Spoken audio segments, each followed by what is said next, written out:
Welcome to this edition of the Million Dollar Mastermind podcast. This is where we pick the brains of high achievers from all walks of life and get their hard-earned, real-world insights on winning. I'm your host, Larry Weidel. There is a point to this trail of dominoes and this madness, right?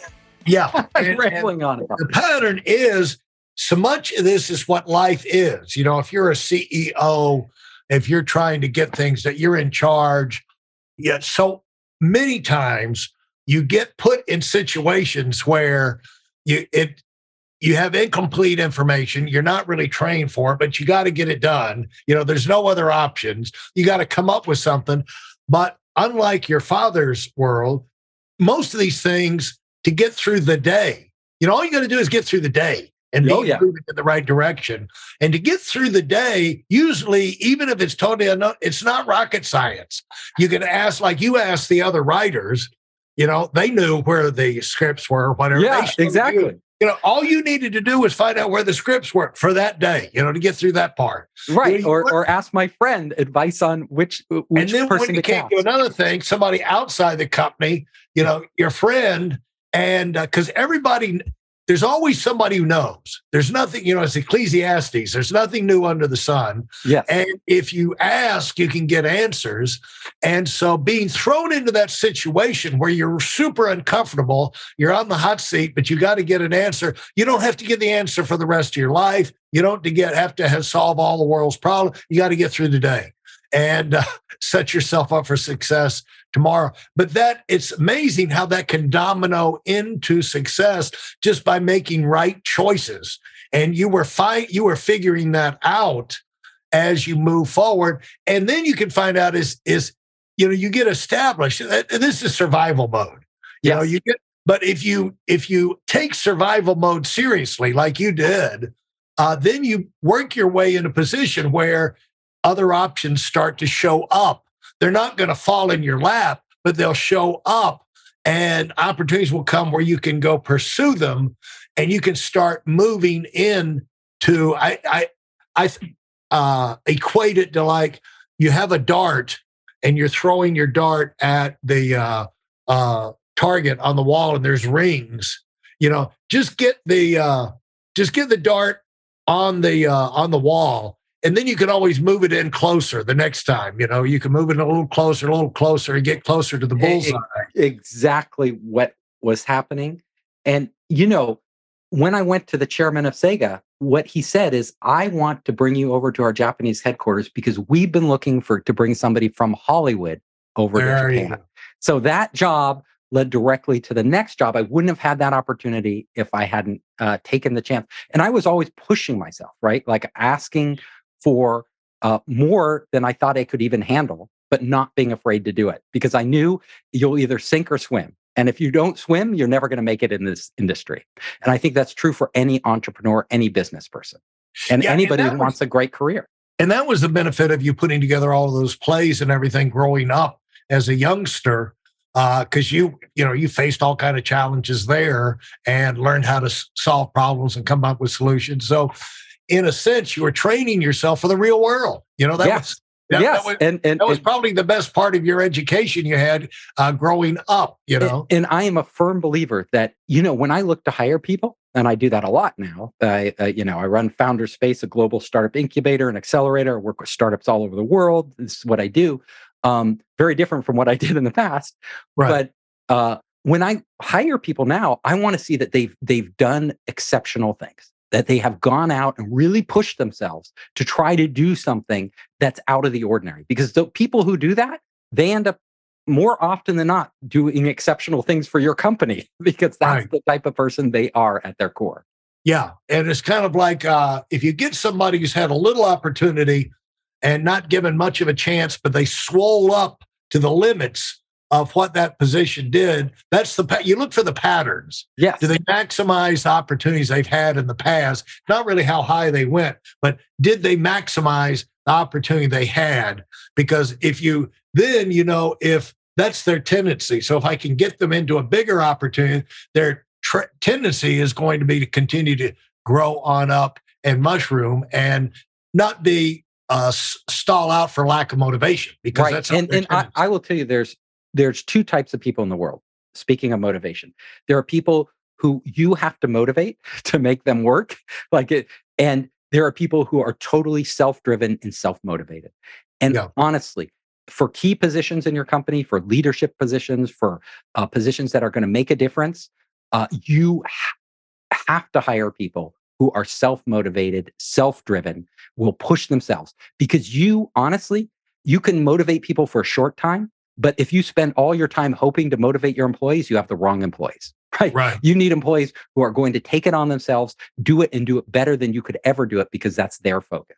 Absolutely. And of course, as a leader, you got to create that environment where they feel like it's worthwhile to them. They feel value, and that they'll be appreciated, taken care of for doing that. They're not going to they're not just being used, you know. No, because look, if you give them the freedom and give them the direction that they need to go, and they are totally motivated, because in their mind, their success on the job is their win. It's not a win for you. They're not just doing it for the money. They're doing it because it's who they are at their core. Yeah. Then they will.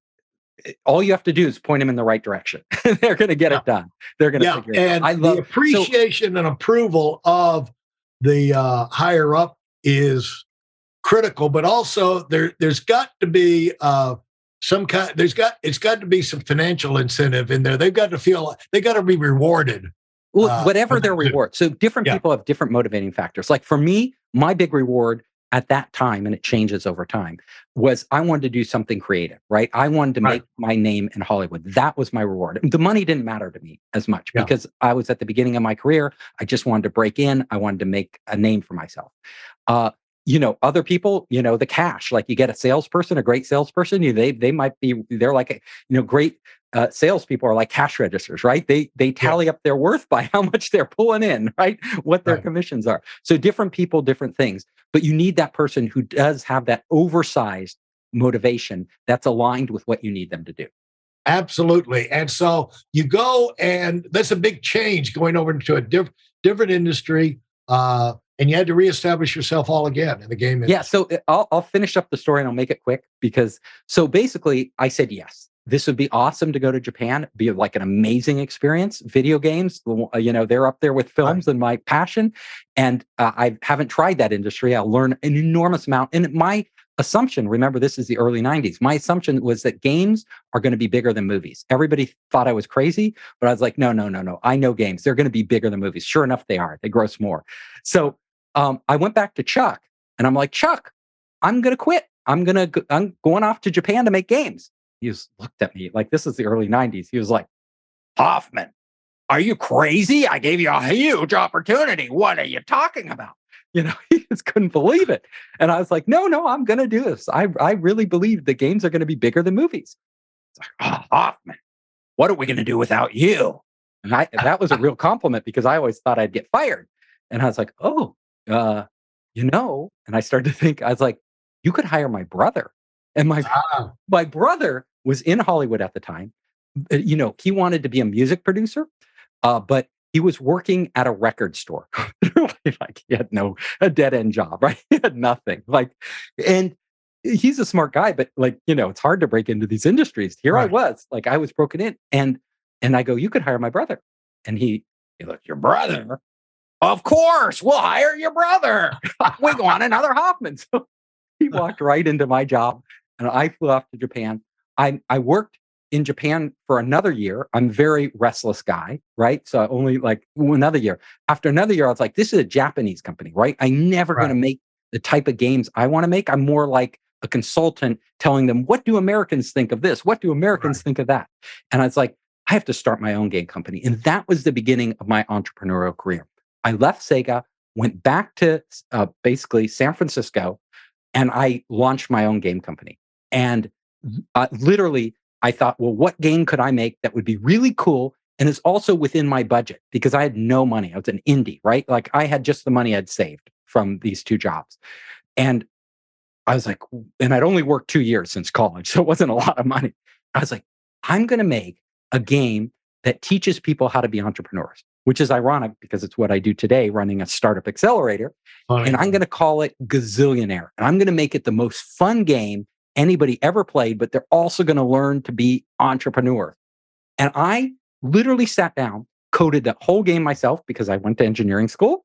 I did a lot of the art, hired some independent artists, put that game out there, just put that game out there. And these days, it was early days of the internet. People weren't even surfing the web. I put them out there on BBS's bulletin boards. And lo and behold, the QA testers, the quality assurance guys at the largest PC game company in the world downloaded that game and got hooked to it. Wow. I got invited in by the president and I cut a deal and he put that game out worldwide. And Gazillionaire became a huge hit for me personally. And literally that game that I made is still going today. It's on Steam, the big game site, PC game site. And then I made a series of games after that. Then I got together with an old film school friend and we launched a company called Spider Dance, was this interactive television combining games and technology. And I just kept going from there. Being an entrepreneur, I founded 3 venture-funded startups in Silicon Valley. And then I launched the company I currently work at, Founder Space, which is a global startup accelerator. Thanks for listening to the Million Dollar Mastermind. If you felt there were any valuable takeaways from this episode, please take a minute and leave us a 5-star review. Your feedback is important and really helps us get the word out to a wider audience. Remember, we have a valuable webinar that is absolutely free. Register for it right now at weidelonwinning.com. Thanks for listening.